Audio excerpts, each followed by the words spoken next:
It all started on the 8th of December, 2023, which was a day before his birthday and my birthday. We are birthday mates. We were all in Akwa Ibom because he had a big fanfare in the stadium. Myself, my husband, and a few of his close friends.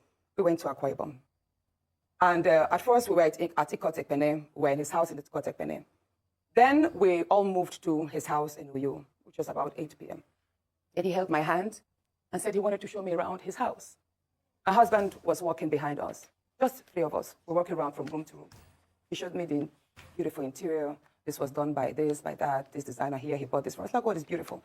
And then I noticed that he hastened his pace while still holding my hand. And my husband was behind, still on his phone, but he was catching up whenever he could.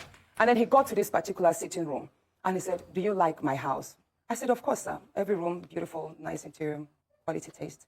He said, now that you're a senator, I'm going to create a time for us to come spend quality moments here. You will enjoy it. At that point, I just pulled away, and I was like, I don't really understand what exactly that meant. But then my husband now, when I turned around, I saw my husband was already near me. And the way my husband looked at me and looked at him, I was beginning to wonder, did he hear part of that inciting statements or not? And then the Senate president too, I saw that he also had that thought, like, did my husband hear the invitation to treat or not?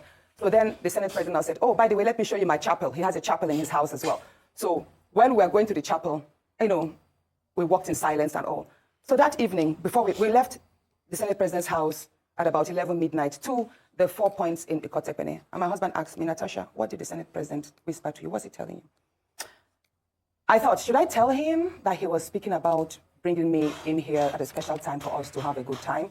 Or should I just kill it there, wrap it as if there was nothing? Because tomorrow was a big day. I know how much my husband adores the Senate president. He loves him as a brother. My husband would do anything to support him. So I told my husband, nothing. I can't remember what I created, but I just gave him some words to manage, to mask what was said. When we laid in bed, I lay to my right, and my husband wrapped his arms around me, and he said, my love, you can't tell me anything. What did the Senate president tell you? Again, I was like, don't you believe me? I said, nothing. Nothing. Moreover, it's my birthday in a few minutes. Let's just be happy. Then my husband told me he doesn't want to see me travel out of the country alone, and I should not go to the Senate president's house because he has a guest house where many senators do go there, after office to get approvals and all that. So I told him, okay, no problems. That was it. I thought that was going to be the end. But then, in February, I wanted to move a motion. I wanted to move a motion for the investigation on the ills of corrupt practice in Ajaokuta Steel Company. I listed that motion 5 times. It was the 6th time that it was listed on the order paper that was approved. Many senators can testify to that. Each time the motion is listed, just before he takes it, he will say, oh, Senator Natasha, we can't take this motion because the board of the Senate does not accommodate it. Or he will speak on others and then let it drag so that just before motion is taken, the time will be well spent. So he kept on doing that. I went to him in his office. And I said, Senate President, you know how important this Ajaokuta Steel Company to me is. You know how important it is to my people and to Nigerians. I've noticed that you have stepped down this motion. As a matter of fact, a number of senators told me, go and see him and plead with him so that he would take it. I was like, sir, please, why can't you take this motion? It's very important. It's been listed. Then it was listed the 3rd time I stepped down. He then said, Natasha, I'm the chief presiding officer of the Senate.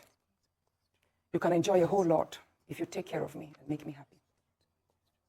At that point, I said, sir, I'll pretend that I didn't hear this. He said, well, the ball is in your court.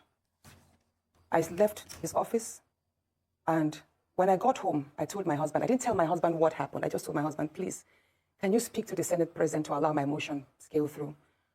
I think I also spoke to the DSP, to the leader, Senator Peme. I spoke to a number of senators that they should please intervene and allow him to do that. I never told them what happened. My husband had to take a trip to London. Then the Senate president traveled to London.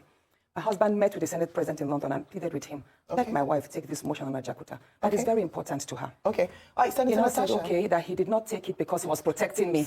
Hold on, please. He didn't take it because he was protecting me. Protecting me from what?